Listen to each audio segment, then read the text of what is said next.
L'info du Grand Lille en continu. Adrien Lanois.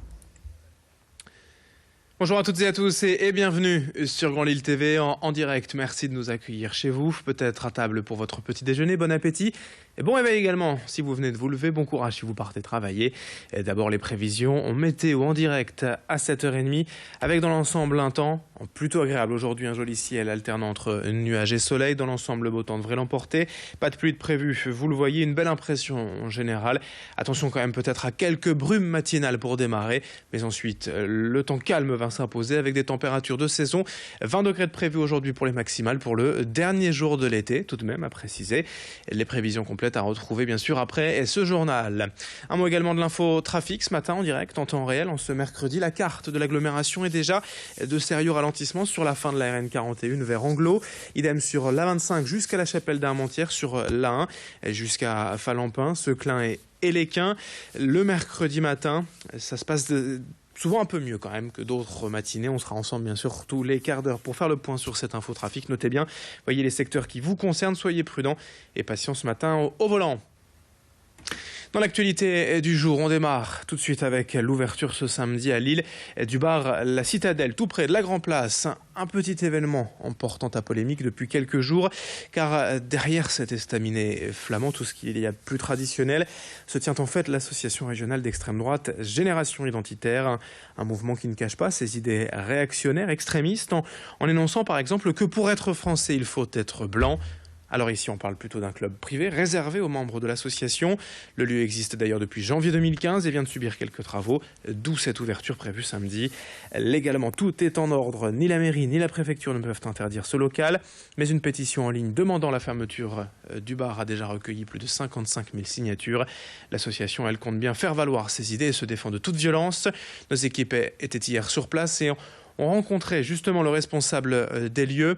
On fait le bilan de cette ouverture qui s'annonce polémique avec Xavier Silly, notre journaliste qui était sur place. Samedi, beaucoup de journalistes donc présents suite à la médiatisation de cette inauguration qui a été soulevée par Josiane Dabi, qui est élue écologiste à Lille-Moulin et qui s'est opposée via une pétition à l'ouverture de cet établissement, de ce club privé qui peut continuer à exercer tout simplement puisque la maire de Lille, Martine Aubry, a cherché à le fermer, elle a pris rendez-vous avec la préfecture, mais rien ne peut s'opposer à l'établissement justement d'une association dans un local, d'un club privé dans un local. Donc voilà, aujourd'hui donc ce club de Génération Identitaire va pouvoir donc être inauguré samedi soir. À noter que le collectif Antifa a prévu une manifestation également à 17h place de la République samedi pour s'opposer à l'ouverture de ce club, la Citadelle, on le rappelle, le nom de ce club privé de Génération Identitaire.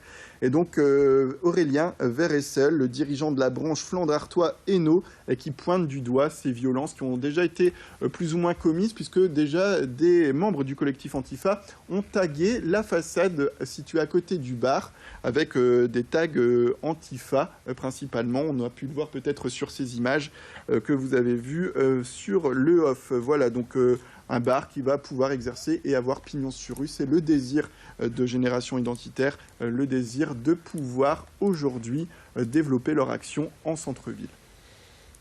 Toujours à ce propos, sachez qu'une manifestation antifasciste est prévue samedi à Lille, place de la République vers 17h. Des renforts de police et de sécurité sont donc attendus dans le centre-ville afin d'éviter toute violence entre les deux camps. Autre info en image ce matin, le renouvellement des lignes électriques dans les WEP.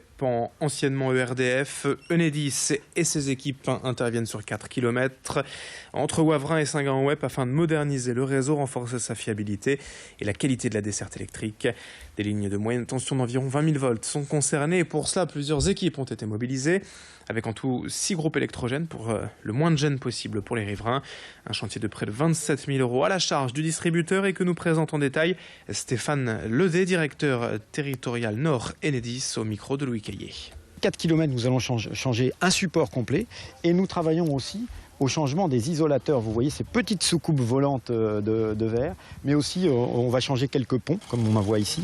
Alors pourquoi on les change? Parce que peut-être avec les éléments, avec le vent, avec une branche qui a pu voler sur un support, on peut avoir un isolateur qui est fragilisé ou qui est bréché. On peut avoir un pont qui est tordu. On peut avoir une rouille qui attaque un certain nombre de matériel. Et puis on en profite aussi pour moderniser la gamme, bien sûr.